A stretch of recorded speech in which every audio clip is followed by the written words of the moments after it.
je suis venue au Québec et je trouve qu'ici, avec toutes les opportunités d'être en contact avec des collègues de plusieurs spécialités qui étaient de passionnés en échographie, c'est sûr que l'opportunité pour apprendre et continuer à apprendre ont augmenté énormément, là.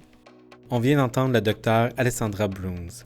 Alessandra Bruns est professeure adjointe au service de rhumatologie et directrice de la clinique d'échographie de l'Université de Sherbrooke. Elle est également consultante en rhumatologie pédiatrique et échographie musculo-squelettique à l'Hôpital pour enfants de Montréal.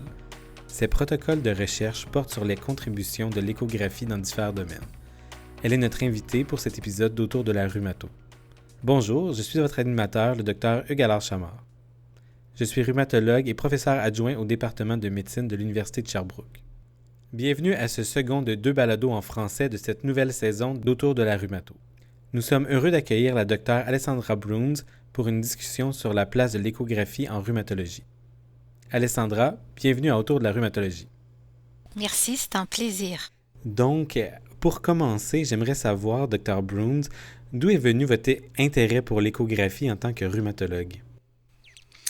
J'ai finissé ma résidence au Brésil en rhumatologie et j'ai eu l'opportunité de suivre un cours avec un radiologue, un cours de week-end pour l'échographie MSK. C'était pas toutes les articulations, c'était surtout les épaules, les hanches. Et c'était un cours qui était quand même très très bien fait. À l'époque, c'était les années 2000, les machines n'étaient pas du tout si performante qu'actuellement. Et j'ai trouvé ça extraordinaire, même si les images n'étaient pas superbes, parce qu'on pouvait justement complémenter notre examen physique. J'ai trouvé que ça pouvait ouvrir la possibilité de finaliser un diagnostic dans le sens qu'on a une suspicion clinique et on peut complémenter notre examen physique avec l'échographie. On peut utiliser on pouvait utiliser pour les diagnostics différentiels et les guidages aussi des gestes. Et à ces moments, on avait un chef en rhumato qui était très avant-gardiste parce que nos radiologues étaient trop forts en résonance, mais ils n'étaient pas habitués avec l'échographie en musculo-squelettique. C'est un abdomen, gynéco, cardio, mais il ne faisait pas d'MSK. Donc lui, ce qu'il a fait, il a acheté une petite machine. À l'époque, c'était la première Sonosite. Et on a commencé à utiliser en clinique de rhumato. Donc, j'avais fait ces cours. Il a envoyé des collègues qui étaient plus avancés que moi, qui avaient déjà fini leur résidence, qui faisaient des postdoctorats en France pour s'apprimorer, en fait, pour approfondir. Il revenait et on faisait un petit peu. Donc, on a commencé un peu ensemble. On gardait les images, on montrait aux radiologues et les radiologues dans notre hôpital commençaient aussi. Donc, on essaye toujours de voir ces professeurs qui étaient un expert là-dedans, qui appartenaient pas à notre hôpital. Et comme ça, on commençait à apprendre.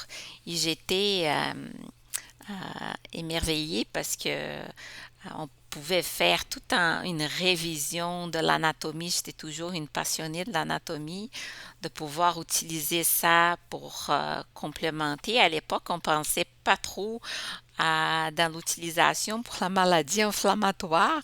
C'était plus pour complémenter un examen de l'épaule, un examen de la hanche, de guider certaines infiltrations. Donc, ça a commencé comme ça.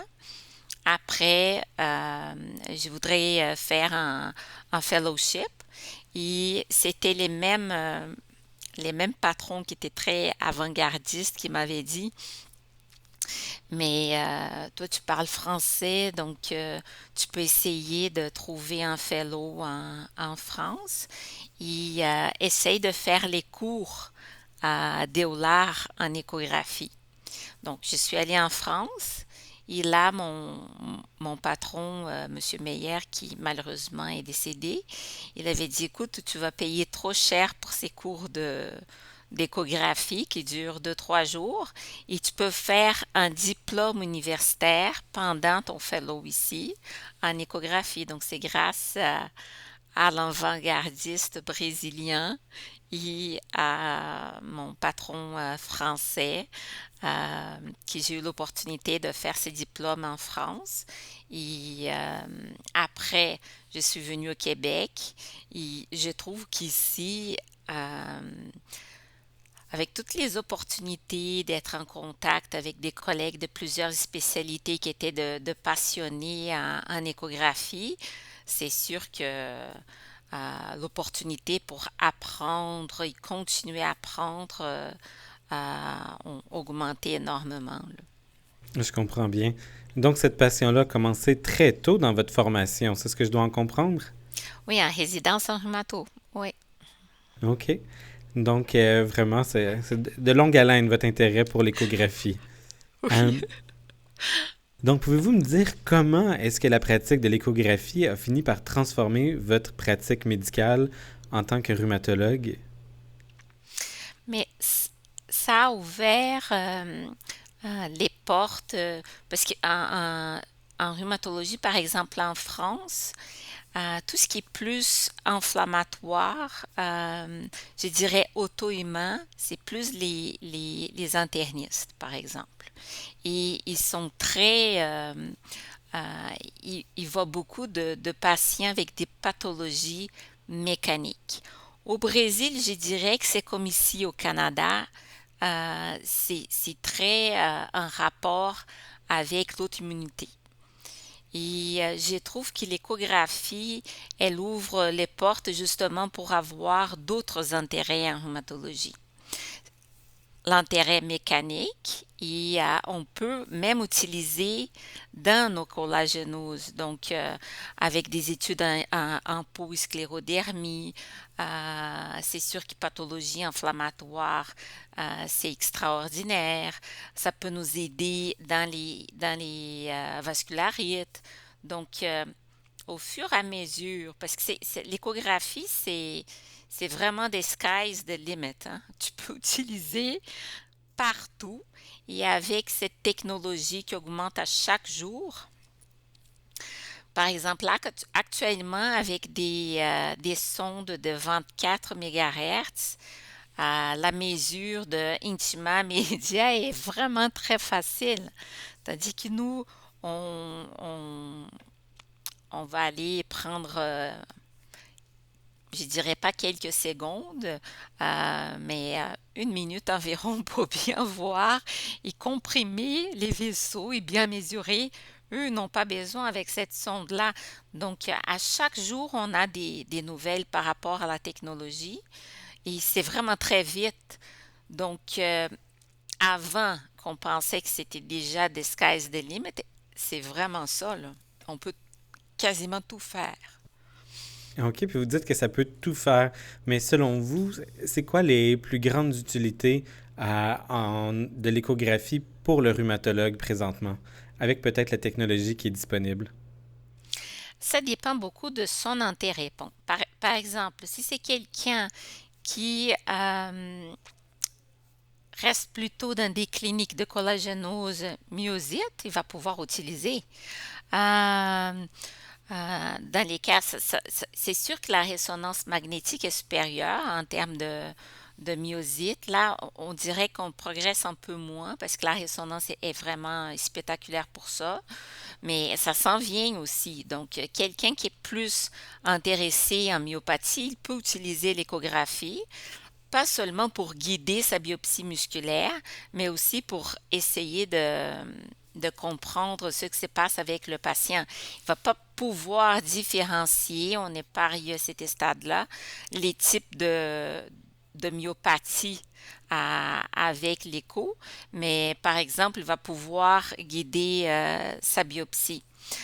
Quelqu'un, par exemple, qui fait plus les vascularites, C'est quand même extraordinaire d'avoir cet outil euh,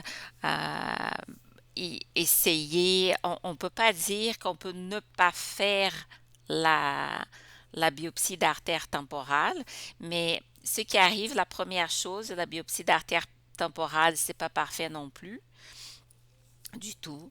Et une deuxième chose, c'est que si on a un tableau assez caractéristique et on a une écho qui est assez parlante et bilatérale, dans ce type de cas, moi, actuellement, je me sens à l'aise de dire, mais écoutez, on va commencer les traitements parce que mes diagnostics différentiels ont beaucoup diminué là, avec ce que je viens de trouver en échographie. OK. Puis, dans quelle situation clinique que vous jugez que la référence à la clinique d'échographie a le plus d'impact sur la prise en charge des patients? Est-ce que c'est justement dans les vasculites ou dans les arthropathies inflammatoires ou autres? Mais je trouve que actuellement, on a énormément de demandes pour les vasculites. Euh, En termes de prise en charge, je pense que c'est exceptionnel pour le vasculite en tant que tel parce qu'on gagne du temps, on commence notre traitement plus tôt et on essaye d'éviter les dégâts au niveau de pertes visuelles.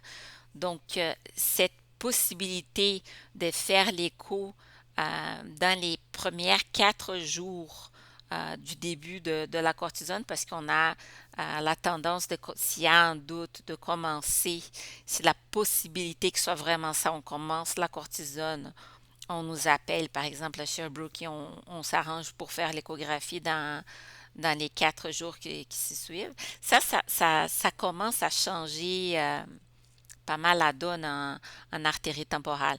En termes d'arthrite inflammatoire chronique, il n'y a pas cette urgence. Euh, c'est très, très bien de pouvoir aider les collègues qui nous demandent pour un diagnostic différentiel, et pas seulement en polyarthrite rhumatoïde, mais par exemple en spondylarthropathie, peut penser qu'il y a des anthésites partout et ça se peut que ce soit bien une fibromyalgie. Il y a quelque chose de particulier. De fois, on n'est pas capable de différencier parce que on a déjà vu des études avec des patientes avec des fibromyalgies et l'anthèse était inflammatoire aussi. Donc, c'est pas toujours clear cut, mais la demande pour les diagnostics différentiels, je trouve que c'est très important. À la demande, par exemple, si on a un doute au niveau d'examen physique, s'il s'agit vraiment d'une synovite ou si par hasard c'est plutôt un paratendon, un rétinaculum, peu importe, tout ce qui est périarticulaire, qui est plus épaissi, parce qu'avec l'examen physique, on a plusieurs techniques palpation de MCP, IPP avec 2 doigts, 4 doigts et à la fin, on n'arrive pas vraiment à savoir si c'est vraiment ça, c'est vraiment un épaississement synovial ou c'est une autre structure qui est épaissie aussi. Par exemple, si on a un patient qui a encore de douleurs qui sont limite inflammatoires dans le sens qu'il a une raideur qui n'est pas tout à fait plus qu'une heure, mais aux alentours de 45 minutes. Il y a déjà un peu d'arthrose au niveau de la radio, mais on veut absolument savoir. Des fois, c'est pas si simple de différencier parce que dans l'arthrose avec des poussies inflammatoires, la synoviale peut être épaissie, il peut être hypervascularisé. Par contre, il a une tendance d'avoir un peu plus dans les arthropathies inflammatoires en termes de vascularisation. Et la synoviale, l'hypertrophie synoviale, elle est différente, elle est beaucoup plus hyperécogène. Donc, on peut quand même aider, on peut complémenter l'examen physique de notre collègue, les nôtres, pour pouvoir aider dans ce type de questions. Mais cet aspect d'urgence en vascularite, ça me plaît énormément de pouvoir aider là-dessus. Ça fait vraiment tout un changement, j'ai l'impression. OK. Puis vous nous parlez bon, de ces arthropathies inflammatoires versus l'arthrose, les vasculites des gros vaisseaux. Selon vous, quel type de patient devrait être référé à la clinique d'échographie? C'est quoi, peut-être, si vous avez un top de patients que vous pensez que vraiment ça vaut la peine de vous référer? Donc, tout ce qui est procédure, je pense que c'est très important parce que c'est déjà prouvé que le patient a moins mal quand on fait ça, parce qu'on est très ciblé. Donc, ça prend moins de temps, c'est beaucoup plus, euh, c'est moins désagréable pour le patient et c'est beaucoup plus précis. Donc, si on fait ça, on a l'habitude de faire, euh, c'est quelque chose qu'on voit bien la différence entre son repère anatomique et éco-guidé. Donc, on va avoir une meilleure réponse parce qu'on est sûr qu'on est dans la bonne place. On voit toute la différence en termes d'infiltration de la bourse sous-acromiodéotoïdienne en cas de pathologie de la coiffe. Si la bourse est normale, son repère anatomique, c'est tout un challenge pour être là-dedans. Donc, ça c'est une bonne indication d'aller, de faire les gestes euh, sous écho. Actuellement, on a la possibilité de faire même des biopsies, soit synoviales, soit musculaires, sous échographie aussi. Donc ça, c'est fantastique. La biopsie de l'artère temporale, malheureusement, l'étude qu'on a n'a pas montré un avantage en aller marquer où on a les skip lesions pour que le collègue aille faire la biopsie. Donc, j'avoue que de temps en temps, j'ai fait, de temps en temps, je fais pas parce que dans la littérature, c'est pas super. Donc, ça serait vraiment pour guider ces procédures que j'ai viens de voir, que je viens de vous dire. En termes, par exemple, de rhumatopédiatrie, ça a complètement changé. Euh, pas seulement les enfants sont moins stressés, les parents sont moins stressés parce qu'on ne cherche pas l'articulation, on cherche pas on est directement, ils voient ce qu'on fait. Donc, ça, c'est assez intéressant. En termes de diagnostic différentiel pour différencier une arthropathie de l'autre, je pense que c'est vraiment très intéressant. Quand il y a un doute, mais le traitement, j'ai l'impression que ça marche pas. Est-ce que ça marche vraiment pas? Ou ce que j'ai palpe, c'est quelque chose d'autre. Ça, c'est une indication qui est très, très pertinente aussi.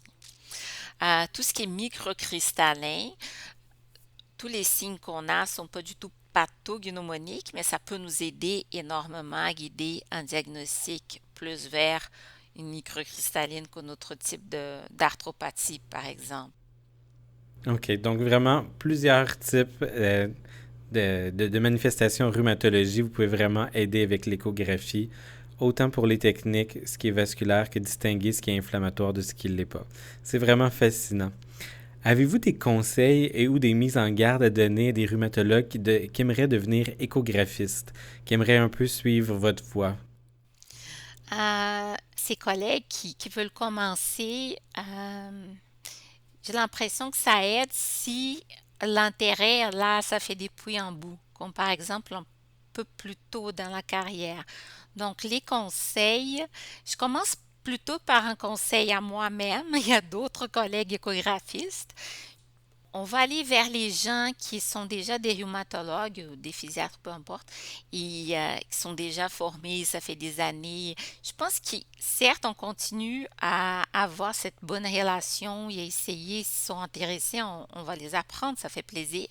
Mais je pense qu'il faut vraiment aller au niveau de l'école de médecine quand ils commencent pour montrer l'intérêt. Donc, on a essayé, on a fait pendant quelques années, maintenant malheureusement on n'a plus, mais pendant un temps, les cours d'anatomie au prédoc étaient faits avec l'échographie. Moi, je faisais la partie d'échographie. Docteur Giguère, en radiologie, faisait la résonance magnétique.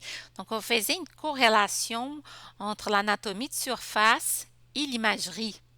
Donc, ça peut déjà commencer à, à faire à réveiller certains intérêts et à montrer que l'anatomie, c'est pas une chose statique et plate. C'est très dynamique l'anatomie. Chaque fois que je regarde une étude, il y a une structure que je faisais aucune idée qui existait. Donc, c'est quand même un mouvement.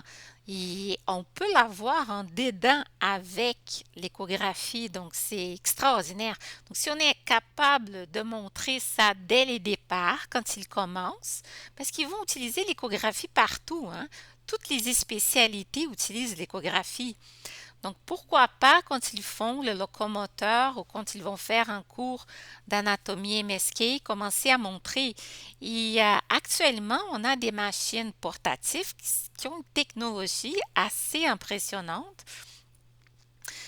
Je pense que dans les futurs, on va voir des élèves et des résidents qui commencent avec déjà ce qu'on a eu, hein, avec deux, trois collègues qui sont venus en résidence. Ils ont acheté leur propre machine portative pour faire quand ils avaient le temps.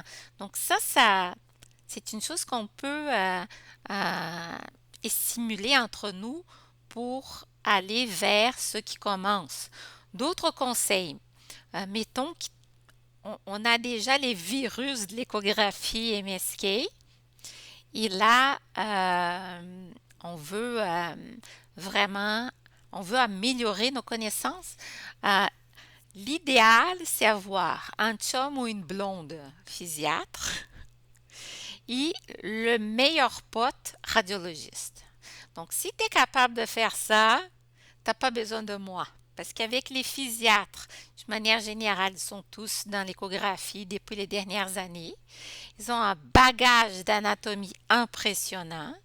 Donc, quand vous allez souper avec la blonde ou avec le chum, vous allez pouvoir toujours discuter de nouvelles manœuvres et de la corrélation anatomique échographique. Et avec un radiologue, vous allez avoir la possibilité de voir d'autres choses que l'échographie parce qu'en fait, on fait les échos, mais on a besoin de voir des radios, des clichés simples. On a besoin de voir des résonances magnétiques, des tomographies. Donc, j'ai fait cette petite blague pour dire que le conseil, c'était un conseil pour nous comme enseignants d'aller bientôt dans la carrière de nos collègues. Et les conseils pour les collègues, c'est vraiment voir l'échographie comme quelque chose qui y a plusieurs choses qui sont à côté, comme les clichés radiologiques, les rayons X simples, la tomographie, la résonance, l'examen physique. Ça aide énormément à améliorer l'examen physique. Donc, il y a l'examen physique aussi. Il y a l'anatomique, c'est la base de tout. Les connaissances, on n'a pas besoin d'être très experte dans tous les boutons, mais savoir bien les règles, les artefacts et tout ça pour pouvoir jouer, c'est quoi les meilleures images que je peux obtenir. Donc tout ça, c'est des petits conseils dans le sens qu'il faut avoir un goût quand même assez élargi pour pouvoir en profiter de tout ce que l'échographie peut nous donner. Ben, c'est des mots très sages que vous nous donnez. Euh, et selon vous, c'est quoi le futur de l'échographie dans la pratique rhumatologique? Est-ce que ça va être à portée de tous? Est-ce que ça va être une surspécialité? Comment vous voyez le futur? Mais actuellement, c'est déjà une sous-spécialité en rhumatologie. Je ne pense pas qu'on puisse faire que ça. Ici, on est des cliniciens, on n'est pas des radiologues, par exemple. Ça, c'est notre avantage. Je pense l'avantage, ça dépend. Mais ce que je veux dire, c'est qu'on se complémente Et l'effet d'être clinicien, ça aide énormément aux patients parce qu'il va avoir des diagnostics différentiels, ça va avoir toute l'examen physique préalable. Donc, je trouve que ça, c'est très, très important. Euh, et seulement en parenthèse, les radiologues qui j'admire le plus dans les mondes, c'est Dr Carlo Martinoli en Italie et Dr Brasseur en France. Eux, ils examinent leurs patients. Donc, ils utilisent ça aussi pour pouvoir bien comprendre si ce qu'ils voient en imagerie, ça correspond à la plainte du patient. Donc, je pense pas qu'on les futurs, c'est limité seulement à l'imagerie. Les futurs, c'est justement, on a un intérêt. On peut pas tout faire, hein. On a un intérêt, par exemple, en collagénose. Mais on va utiliser l'échographie pour ça. On va améliorer notre examen physique. Et, on va faire ça. On aime beaucoup les arthropathies inflammatoires. Il y a plusieurs questions qui n'ont pas été encore répondues. Donc, il y a un champ vaste. Donc, ceux qui aiment beaucoup la recherche, qui en plus font beaucoup d'arthropathies inflammatoires, qui s'intéressent par l'échographie, ça serait vraiment parfait. Euh, tout ce qui dans la collagénose, dans les sclérodermies, on a pas mal d'avenir là-dessus. Il y a plusieurs collègues qui utilisent l'échographie pour évaluer les degrés des fibroses pulmonaires. Donc, c'est pas seulement au niveau des articulations et de la peau. Donc, il y a vraiment énormément de choses. Moi, j'aime beaucoup le mécanique, j'aime beaucoup l'examen physique, l'anatomie. Donc, c'est sûr que je vois des patients qui viennent un peu avec des collagénoses, arthropathie inflammatoire, mais je pense que ce que j'aide plus mes collègues, tu peux corriger, c'est vraiment cette partie des douleurs d'épaule qu'on a déjà fait de la physiothérapie, etc., etc. Ça passe pas. Est-ce que c'est vraiment une coiffe? Est-ce que c'est quelque chose d'autre? Donc, ces types de questions, euh, ça, j'aime beaucoup ça parce que ça relie tout, l'anatomie, l'examen physique. Et si, par exemple, il y a une réponse qui était inadéquate ou pas de réponse du tout, on va faire un geste. Donc, ça, c'est assez intéressant en termes de clinique d'écho. Euh, tout ce qui est neuro périphérique, ça me fascine énormément. Donc, effectivement, on peut faire plein de choses avec l'anatomie. Euh, mais je trouve que pour ne pas se perdre, mon conseil le plus grand, je pense que c'est triste de se limiter à une, deux articulations. Ça, j'ai toujours eu cette impression. Je pense qu'on peut faire plus, mais dans les plus, on peut quand même focuser un peu, plus que moi, par exemple. Ça, c'est mon conseil. Un peu plus de focus. Bien, merci beaucoup pour tous ces mots pleins de sagesse et toute l'inspiration que vous avez insufflée à la communauté rhumatologique au Québec, parce que je crois qu'on doit reconnaître qu'Alessandra Bruns est vraiment une influence marquée dans l'échographie au Québec, et probablement que son influence même dépasse largement les frontières du Québec à travers le Canada et le monde. Donc, c'est ce qui conclut aujourd'hui cet épisode d'Autour de la rhumato. Si vous avez des questions, des commentaires ou des idées pour de futurs épisodes, envoyez-nous un courriel à info@room.ca ou contactez-nous sur Twitter. Notre nom d'utilisateur est @crashroom. Autour de la rhumato est produit par Jean-Sébastien Marié, David McGoffin, le docteur Dax Rumsey et Erin Stewart. Nous tenons à remercier le comité des communications et le personnel de la SCR pour leur travail. Et bien sûr, un merci tout spécial à notre invitée, la docteure Alessandra Bruns. Notre indicatif musical a été composé par Aaron Fontwell. Si vous avez aimé cet épisode, donnez-nous une note et abonnez-vous afin de ne pas rater nos prochains épisodes. Vous pouvez également partager ce balado avec vos collègues et le faire connaître sur les réseaux sociaux. Je suis Hugues Allard-Chamard. Merci d'avoir été à l'écoute.